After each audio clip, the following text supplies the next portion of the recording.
Animal welfare બોર્ડના member Rajendra Shah દ્વારા Rajkot civil હોસ્પિટલને નોટિસ આપવાનો મામલો.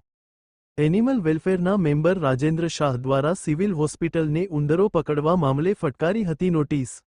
નોટિસ ફટકારનાર રાજેન્દ્ર શાહનું નિવેદન સામે આવ્યું. ઉંદરો સિવિલ હોસ્પિટલમાં અંદર આવે છે કેમ, તે મામલે તંત્ર દ્વારા પહેલા નિરાકરણ કરવું જોઈએ.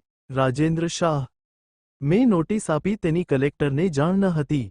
રાજેન્દ્ર શાહ: ઉંદર લોકોને હેરાન કરે છે તે વાત સાચી, પણ તેને મારી ન શકાય. રાજેન્દ્ર શાહ: કાની કલમો 4,28,429 એટલે કે બીએનએસ કલમ 325 મુજબ કોઈ પણ પશુ પક્ષી સાથે હિંસા કરવી તે ગુનો બને છે, તેથી નોટિસ આપી હતી. રાજેન્દ્ર શાહ: ઉંદરોને અન્ય જગ્યા ખસેડવા જોઈએ, મારવા જોઈએ નહીં. રાજેન્દ્ર શાહ: હું દર્દીઓ અને ઉંદરો બંને સાથે છું. રાજેન્દ્ર શાહ: પ્રાણીઓ સાથે હિંસા ન થવી જોઈએ. Rajendra Shah bite. Rajendra Shah, member, animal welfare board, Gujarat. હા, મારા ધ્યાને તારીખ 6/2/25ના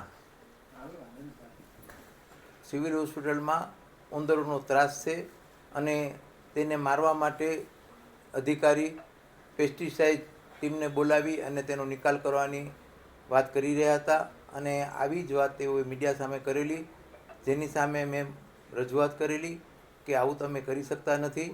પહેલાં તો એ બેદરકારી છે કે સિવિલ હોસ્પિટલમાં ઉંદરો કેવી રીતના પ્રવેશાય, એ તમારો વિષય છે. દર્દીઓની સુરક્ષા કેવી રીતના રાખવી. બીજી વાત એ કે દેશના કાયદા અનુસાર આઈપીસી 428, 429 અને બીએનએસ 325 મુજબ કોઈ પણ જીવ સાથે ક્રૂરતા કે હિંસા કરી શકાતી નથી.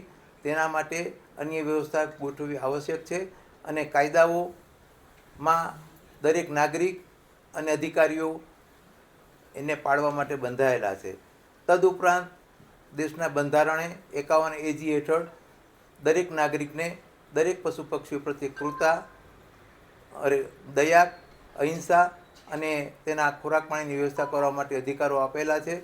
ત્યારે આ બનાવ અનિચ્છનીય છે અને મેં તેઓને વિનંતી કરેલી, સાથે રજૂઆત પણ હતી કે ભાઈ તમે આવું કોઈ હિંસાનું કાર્ય કરશો તો તમારી સામે તમે પણ કાયદાની સાથે બંધાયેલા છો અને કાયદેસરની કાર્યવાહી કરવા માટે તમે પણ કદાચ કાયદા હેઠળ આવી શકો છો. પણ તેઓએ સારો પ્રતિસાદ આપ્યો અને હોસ્પિટલમાં ઉંદરો માટે પિંજરા મૂકી તેઓને પકડી આજીડેમ પાસે મૂકી દીધેલ છે.